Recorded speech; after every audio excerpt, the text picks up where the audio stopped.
Olá, tudo bom? Agora nós vamos falar de um slide criado pelos alunos para a culminância do itinerário de crítica literária.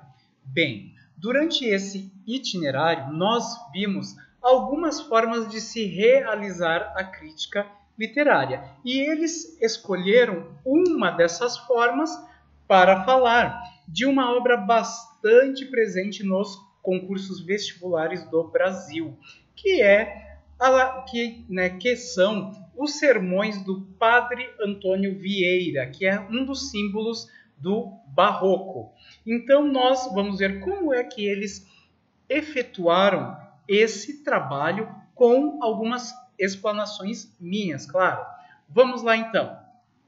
Contexto histórico, contextualização histórico-literária.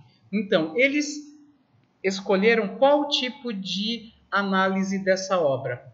O privilégio dos contextos históricos em que ela foi gerada, em que ela foi criada. Essa é uma das formas de crítica literária, mas não é a única, tampouco a mais importante e a mais utilizada.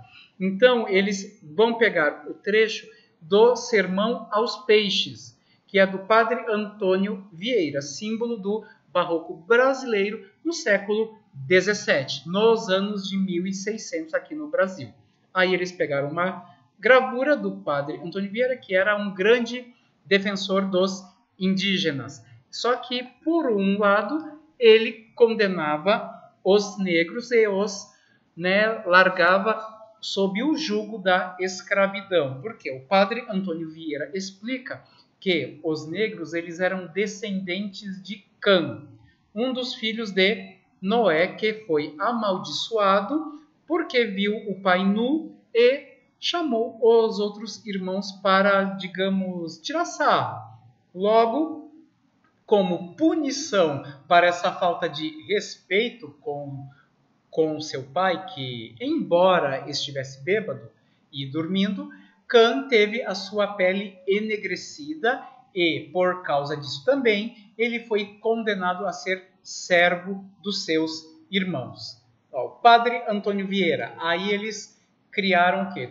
Uma pequena biografia do padre, que ele nasce em Lisboa, mas ele faz parte da literatura brasileira. Por quê? Porque ele passa muito tempo no Brasil. Ele vem para cá ainda criança, portanto ele faz os seus estudos na Bahia e ele estuda sob o jugo da Companhia de Jesus, que digamos era o braço armado e também ideológico da Igreja Católica na catequização dos habitantes do Novo Mundo, que foi aquela parte descoberta, entre aspas, pelos portugueses, né? E ele também faz o quê? Ele tem um cunho político bastante forte por causa disso aqui, ó. Portugal sai do jugo da Espanha em 1640. Portanto, ele volta a ser um país independente, embora em crise, e o padre Antônio Vieira realiza sermões para, digamos, conclamar Portugal a ocupar o seu espaço de destaque de outrora. Então ele volta para Portugal em 1641. Aí um outro rei assume, só que Vieira, pela contundência dos seus textos, ele provoca desafetos em ambos os lados, em lados não religiosos e também nos lados religiosos. Por quê? Porque ele sai criticando todo mundo, né? Porque ele enxerga o seu país naquele marasmo e ele busca o quê? Chacoalhar as pessoas. Então ele é encarcerado pelo Tribunal da Inquisição. E aí ele volta para o Brasil, onde ele morre. Aí, Vieira, o homem, o cidadão e o missionário. Ele manifesta, como eu falei, ele manifesta preocupação por Portugal em crise e a sua recuperação após 1640, que é chamado de restauração. Ele defende os indígenas, né, e os cristãos novos, que são aqueles que são convertidos. Por quê? Porque o padre Antônio Vieira percebe que os cristãos novos eles tinham poder econômico e Portugal precisava disso. Agora, perseguir cristão novo era o quê? Colocar em fuga capital financeiro. Isso era muito complicado.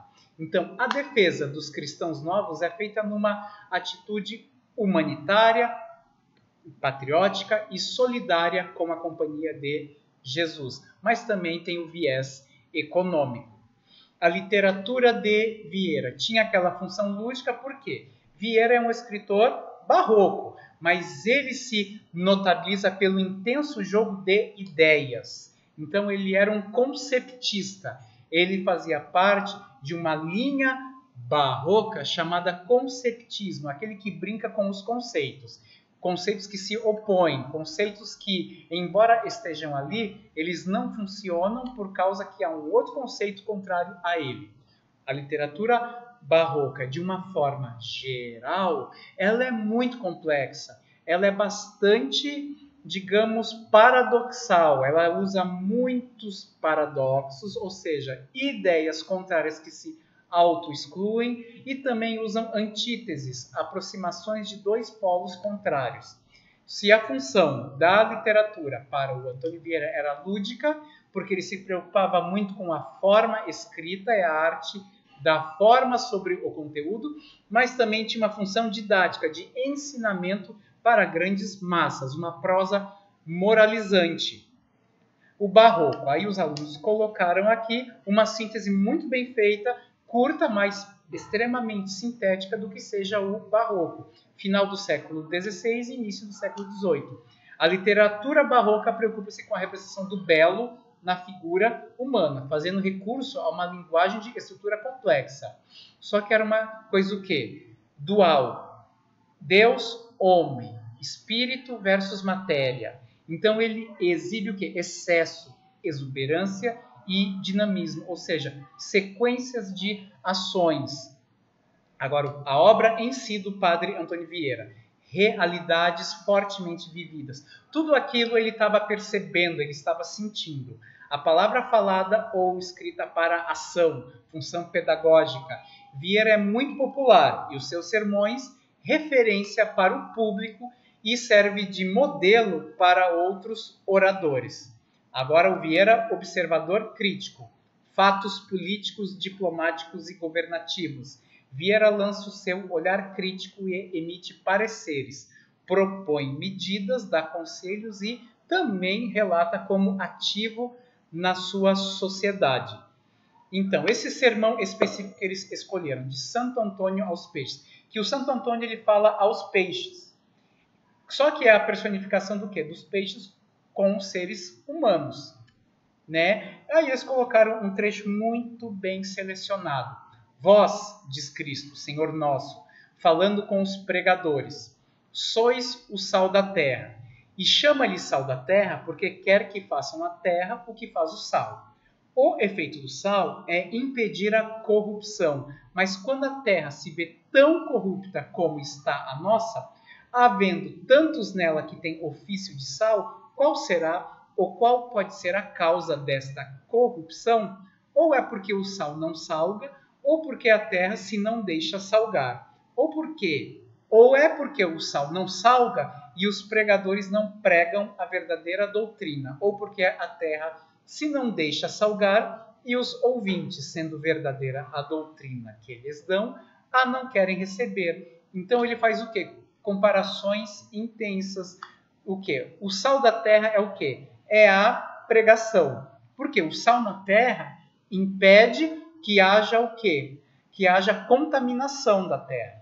E a doutrina cristã impede que haja contaminação social. Vocês veem que ele sempre está alternando coisas que se opõem. Por causa disso que o texto barroco ele é complexo.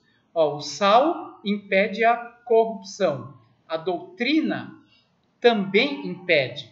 Só que por que não está funcionando esse sal que é a doutrina cristã? Ou a doutrina ela é passada de uma forma frágil, ou seja, o sal não salga, ou os ouvintes não querem ouvir essa boa doutrina. Isso que ele quis dizer nesse trecho. Ele está comparando o quê? O sal com a doutrina e a terra a ser salgada com os ouvintes, com os leigos que ouvem a palavra de Deus. Tranquilo? Então, nos sermões de Padre Antônio Vieira, há uma variedade de temas, mas ele sempre faz o quê? Uma metalinguagem de como é que se deve fazer uma pregação. A função do sermão, aí palavras latinas, delectare, deleitar, ou seja, dar prazer pela forma bem cuidada desse tipo de texto. Docere, ensinar, daí que vem a palavra docente.